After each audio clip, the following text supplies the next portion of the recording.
എല്ലാവർക്കും സ്വാഗതം. ഈ റിവ്യൂ ഇഷ്ടപ്പെടുവാണെങ്കിൽ ഒന്ന് ലൈക്ക് ചെയ്തും സബ്സ്ക്രൈബ് ചെയ്തും സപ്പോർട്ട് ചെയ്യണേ. അപ്പോൾ വേദയുടെ അനിയത്തി പറയുന്നുണ്ട്, ചേച്ചി ചെയ്തത് തന്നെയാണ് ശരി. ആ അഭിലാഷിനെ കൈ കിട്ടുവാണെങ്കിൽ നല്ല ഇടി വെച്ച് കൊടുത്തിട്ടുണ്ടെങ്കിൽ എല്ലാം അങ്ങ് തുറന്ന് പറഞ്ഞേനെ എന്നിങ്ങനെ പറയുക. അന്നേരം ശ്രീകുമാർ പറയുന്നുണ്ട്, എന്തൊക്കെ പറഞ്ഞാലും ഇവന്മാരൊക്കെ അടിസ്ഥാനപരമായി ക്രിമിനൽസാണ്, ഇവരകത്ത് കിടക്കേണ്ടവരാണ് എന്ന് പറയുമ്പം മുത്തശ്ശി പറയുന്നുണ്ട്, അത് നിനക്ക്, പക്ഷേ വേദയ്ക്ക് അവളുടെ കഴുത്തിൽ താലി കെട്ടിയ ഭർത്താവാണ് അവൻ എന്ന് പറയുമ്പം വീണ്ടും അനിയത്തി പറയുന്നുണ്ട്, ചേച്ചിയുടെ ഭാഗത്താണ് ശരി. ചേച്ചിയുടെ ഭർത്താവിൽ ഇതുപോലൊരു കുറ്റം ആരോപിക്കപ്പെട്ടപ്പോൾ അതിൻ്റെ നാണക്കേട് എന്താണ് എന്ന് ചേച്ചിക്ക് അറിയാവുന്നത് കൊണ്ടാണ് ചേച്ചി മുന്നിട്ടിറങ്ങിയതും അത് തെറ്റാണ് എന്ന് തെളിയിച്ചതും. ഈ കാര്യത്തിൽ ഞാൻ ചേച്ചിയുടെ ഭാഗത്താണ് എന്ന് പറയുമ്പം മുത്തശ്ശിയും പറയുന്നുണ്ട്, ഞാനും അങ്ങനെ തന്നെയാണ്. അപ്പോൾ ഇതെല്ലാം കേൾക്കുമ്പോൾ ആകെ വിഷമമാവുന്നുണ്ട് കേട്ടോ ശ്രീകുമാറിന്. അന്നേരമാണ് അങ്ങോട്ടേക്ക് വേദയുടെ അച്ഛൻ ശങ്കരനാരായണൻ വരുന്നത്. അന്നേരം മുത്തശ്ശിക്ക് ഭയങ്കര സന്തോഷമാണ്. മുത്തശ്ശി എഴുന്നേറ്റ് വന്ന് പറയുന്നുണ്ട്, എടാ നീ ന്യൂസൊക്കെ കേട്ടായിരുന്നോ, വിക്രം തെറ്റുകാരനല്ല എന്ന് തെളിയിച്ചു, അത് പോലീസല്ല തെളിയിച്ചത്, വേദയാണ് എന്നിങ്ങനെ പറയും കേട്ടോ. അന്നേരം ഒന്നും മിണ്ടാതെ അങ്ങ് കയറി പോവുകയാണ് ശങ്കരനാരായണൻ. അന്തേക്കും ശ്രീകുമാറിന് ദേഷ്യം. ശ്രീകുമാർ ചോദിക്കുന്നുണ്ട്, അച്ഛൻ വന്നപ്പോഴും ഇതൊക്കെ വിളിച്ച് പറയേണ്ട കാര്യമുണ്ടോ മുത്തശ്ശിക്ക് എന്ന് ചോദിക്കും.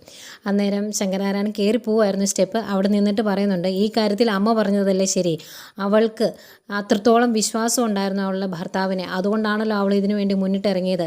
ഇനിയിപ്പം ഇത് ചെയ്യിപ്പിച്ചത് ആരാണ് എന്ന് അന്വേഷിച്ചായിരിക്കും അവൾ ഇറങ്ങാൻ പോകുന്നത്. ഈ കേസിൻ്റെ രീതികൾ അറിഞ്ഞിട്ട് ഇത് വിക്രത്തിനെതിരെ ഫാബ്രിക്കേറ്റ് ചെയ്ത ഒരു കേസാണ് എന്ന് ആർക്കും മനസ്സിലാകും എന്ന് പറയുക കേട്ടോ. എന്നിട്ട് ശ്രീകുമാറിനെ ഒന്ന് ഇരുത്തി നോക്കിയിട്ടാണ് കയറി പോകുന്നത്. അന്നേരം ചെറിയ ടെൻഷൻ ആവുന്നുണ്ട് ശ്രീകുമാറിന്. ഈ സമയം നമ്മുടെ വിക്രം വേദയും വീട്ടിലേക്ക് പോയിക്കൊണ്ടിരിക്കുവാണ് ബൈക്കിൽ. അപ്പോൾ ഒരു ചായക്കടയുടെ അടുത്ത് എത്തുമ്പം വണ്ടി നിർത്താൻ പറയും വേദ. എന്തിനായെന്ന് ചോദിക്കുമ്പം എനിക്ക് ഒരു ഗ്ലാസ് ചായ കുടിക്കണമെന്ന് വേദ പറയും. അന്നേരം എനിക്ക് വേണ്ട എന്ന് വിക്രം പറയുമ്പം, എടോ മനുഷ്യ, നിങ്ങൾ ഈ കേസിൽ കുടുങ്ങിയ ആ സമയം തൊട്ട് നിങ്ങളാണ് തെറ്റുകാരൻ എന്ന് പറഞ്ഞ് ചർച്ച ചെയ്തവരാണ് ഇവിടെയുള്ളവർ. അവരുടെ മുമ്പിൽ ഒന്ന് തല ഉയർത്തി പിടിച്ച് നിന്നിട്ട് വേണം നമുക്ക് വീട്ടിലോട്ട് പോകാൻ. നിങ്ങൾ ഇറങ്ങി വാ, ഇങ്ങോട്ട് വാ എൻ്റെ വെട്ടിപ്പോത്തെ എന്ന് പറയുവാണ്. അന്നേരം ഒരു ചെറു പുഞ്ചിരിയോടെ ബൈക്കിൽ നിന്ന് ഇറങ്ങുന്നുണ്ട് വിക്രം. എന്നിട്ട് നേരെ ചായക്കടയിലേക്ക് കയറി ചെല്ലും. അന്നേരം അവൾ കടയിൽ കുറേ ആൾക്കാരുണ്ട് കേട്ടോ. കയറി ചെല്ലുന്നത് വേദ, എനിക്കൊരു ചായ വേണം ചേട്ടാ എന്ന് പറയും. എന്നിട്ട് വിക്രത്തിന് നല്ല കടുപ്പത്തിലുള്ള ചായ വേണ്ടത്, ആ വേണം എന്ന് വിക്രം പറയും. എന്നിട്ട് ചായ പറയും. എന്നിട്ട് അവിടെ ഇരിക്കുന്ന എന്തോ കഴിക്കാനുള്ള സാധനം, ചേട്ടാ ഇത് വേണം കേട്ടോ എന്ന് വേദ പറയുവാണ്. അതും എടുത്ത് കഴിച്ചുകൊണ്ട് നിൽക്കുമ്പോഴത്തേക്കും അവിടെ ഇരിക്കുന്ന ഒരു പെങ്കുച്ച് പറയുന്നുണ്ട്, ഏതായാലും വിക്രത്തിനെതിരെ ഇങ്ങനൊരു കേസ് വന്നപ്പോൾ ഞങ്ങൾ ആകെ വിഷമിച്ചു കേട്ടോ എന്നൊക്കെ ഇങ്ങനെ പറയുക. അന്നേരം വേറൊരു മനുഷ്യൻ അവിടെ ഇരുന്ന് പറയുന്നുണ്ട്, എന്നാലും ആ പെണ്ണ് ഇത്തിരി കടുത്ത കയ്യാണ് ചെയ്തത്, പെണ്ണ് ഒരുമ്പെട്ടാൽ എന്ന് കേട്ടിട്ടേ ഉള്ളൂ എന്ന് പറയുക. അന്നേരം വേദ പറയുന്നുണ്ട്, ഇന്നത്തെ കാലത്ത് ആണ് പെണ്ണ് എന്നുള്ള വേർതിരിവൊന്നുമില്ല, ക്രിമിനൽസും അല്ലാത്തവരും അത്രയേ ഉള്ളൂ, ബാക്കിയെല്ലാം കണക്കാണ് എന്ന് പറയുന്നുണ്ട് കേട്ടോ. അന്തേക്കും ചായ കൊണ്ട് കൊടുത്തിട്ട് ചായക്കടക്കാരൻ പറയുവാണ്, വിക്രത്തിനെ കുഞ്ഞിനെ തൊട്ട് ഞങ്ങൾ കാണുന്നതാണ്, ഇങ്ങനൊരു തെറ്റ് വിക്രം ചെയ്തു എന്ന് പറഞ്ഞപ്പം ആകെ വിഷമമായിരുന്നു, ഇപ്പോഴാണ് ഒരു ആശ്വാസമായത് എന്നൊക്കെ പറയുക കേട്ടോ. അന്നേരം വിക്രം ഒരുപാട് ഇഷ്ടത്തോടെയും ഒരുപാട് സ്നേഹത്തോടെയും ഒക്കെ വേദയെ നോക്കുന്നുണ്ട്. വേദ കാരണമാണല്ലോ ഇപ്പോഴും ഇവരുടെ വായിൽ നിന്ന് ഇങ്ങനെയൊക്കെ കേൾക്കാൻ പറ്റിയത്. ആ ഒരു ഇഷ്ടം വിക്രത്തിൻ്റെ മുഖത്ത് അന്നേരം ഉണ്ട്. പിന്നെ കാണിക്കുന്നത് ശ്രീനിവാസൻ പത്രസമ്മേളനം വിളിക്കുവാണ്. എന്നിട്ട് വിക്രത്തിൻ്റെ ഈ കാര്യങ്ങളൊക്കെ പറയുന്നുണ്ട്. വിക്രത്തിനെ കൊടുക്കാൻ ശ്രമിച്ചതാണ്, അതുകൊണ്ട് ഇതിന് പിന്നിൽ ആരാണ്, ഈ ഗൂഢാലോചന നടത്തിയത് ആരാണ് എന്ന് തെളിയുന്നത് വരെ വിക്രത്തിനോടൊപ്പം പാർട്ടിയും ഉണ്ടാകും എന്നൊക്കെ പറഞ്ഞ് പറയുക. അതപ്പോൾ ഇത് കണ്ടുകൊണ്ടിരിക്കുന്ന കമലയ്ക്കും ബാക്കി വീട്ടിലുള്ളവർക്ക് ഭയങ്കര സന്തോഷമാകുന്നുണ്ട്. പക്ഷേ മാഷിന് ദേഷ്യം വന്നിട്ട് TV അങ്ങ് ഓഫ് ചെയ്യുക കേട്ടോ. ഈ സമയമാണ് അങ്ങോട്ടേക്ക് വേദയും വിക്രവും കൂടെ വന്നെ. വാതിലെത്തുമ്പോഴത്തേക്കും വണ്ടി ഓഫ് ചെയ്യും വിക്രത്തിനകത്തോട്ട് കയറി വരാനൊരു മടി. അന്നേരം വേദയ്ക്ക് എന്താ ഇവിടെ വണ്ടി നിർത്തിയത്, വീട് ആദ്യമായിട്ട് കാണുവാണോ, കയറി വരുന്നില്ലേ എന്ന് ചോദിക്കും. അന്നേരം വീട്ടിൽ അച്ഛൻ കാണില്ല, അച്ഛനെ ഫേസ് ചെയ്യാൻ ഒരു ബുദ്ധിമുട്ട് എന്ന് പറയുമ്പം വേദ ചോദിക്കുന്നുണ്ട്, നിങ്ങൾ എന്തിനാണ് ബുദ്ധിമുട്ടുന്നത്, നിങ്ങൾ തെറ്റൊന്നും ചെയ്തിട്ടില്ല എന്ന് തെളിഞ്ഞില്ലേ, നിങ്ങൾ തെറ്റുകാരനാണ് എന്ന് പറഞ്ഞാൽ പോലീസ് തന്നെ അത് അങ്ങനെയല്ല എന്ന് പറഞ്ഞു, പിന്നെ എന്തിനാണ് നിങ്ങൾ ടെൻഷൻ അടിക്കുന്നത്, കയറി വാ എന്ന് പറയും. എന്നിട്ട് വേദ അകത്തോട്ട് കയറി പോകാൻ തുടങ്ങുമ്പോഴത്തേക്കും വിക്രം, അതേ എന്തിനാ നീ എന്നെ എപ്പോഴും ഇങ്ങനെ രക്ഷിക്കാൻ ശ്രമിക്കുന്നത് എന്ന് ചോദിക്കും. അന്നേരം വേദ പറയുവാണ്, ഇയാളുടെ തോളിൽ തന്നെ തൂങ്ങണം എന്നുള്ളത് എൻ്റെ വിധിയാണ് എന്ന് എനിക്ക് മനസ്സിലായി, അതുകൊണ്ടാണ് എന്ന് പറഞ്ഞിട്ട് ചിരിച്ചിട്ട് അങ്ങ് കയറി പോകാൻ തുടങ്ങുമ്പം താങ്ക്സ് എന്ന് പറയും. അന്നേരം വേദ തിരിഞ്ഞിട്ട് എന്തോ കേട്ടില്ല എന്ന് പറയുമ്പം, അതേ താങ്ക്സ് എന്നാണ് പറഞ്ഞത് എന്നിങ്ങനെ ഉറക്കെ പറയും കേട്ടോ. എന്നാൽ കയറി വാ എന്ന് പറയും. രണ്ടുപേരോട് അകത്തോട്ട് കയറി ചെല്ലുന്നു. അപ്പോൾ ബൈക്കിൻ്റെ സൗണ്ട് കേൾക്കുമ്പോഴേക്കും കമലയൊക്കെ അകത്തുനിന്ന് ഓടി ഇറങ്ങി വരുന്നുണ്ട്. എന്നിട്ട് മാഷേ ദേ അവൻ വന്നു എന്ന് പറയും. ബാക്കി എല്ലാവരും ഇറങ്ങി വരും, മാഷ് അങ്ങോട്ട് ഇറങ്ങി വരുന്നില്ല കേട്ടോ.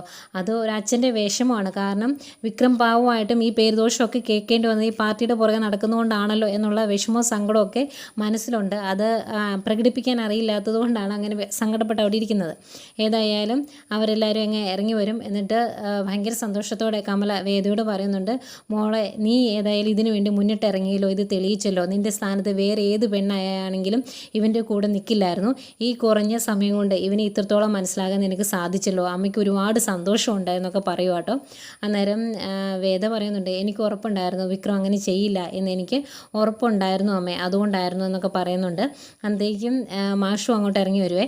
ഈ സമയം ഇതെല്ലാം കേൾക്കുന്ന നമ്മുടെ നന്ദിനിക്ക് തീരെ അങ്ങോട്ട് ഇഷ്ടപ്പെടുന്നില്ല, മുഖമൊക്കെ അങ്ങ് ചുളിഞ്ഞ് സങ്കടപ്പെട്ട് നിൽക്കുവാണ്.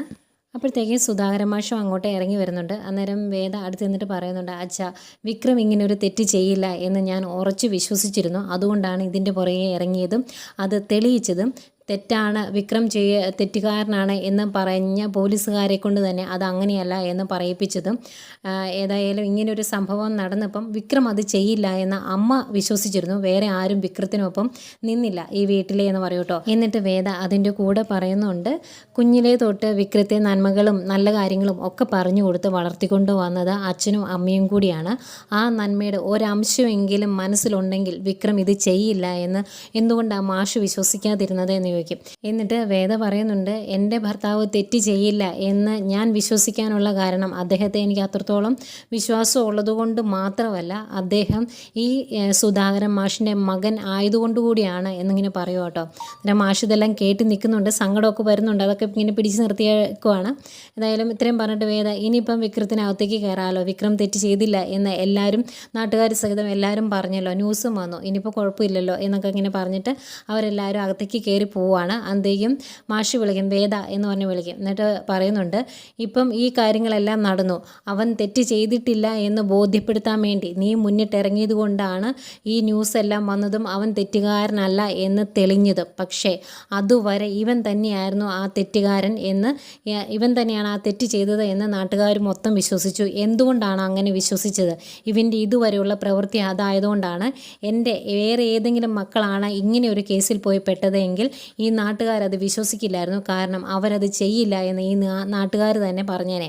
അതങ്ങനെ ഇവൻ്റെ കാര്യത്തിൽ പറയാത്തതിന് കാരണം എന്താണെന്ന് ചിന്തിച്ചു നോക്കിയിട്ടുണ്ടോ?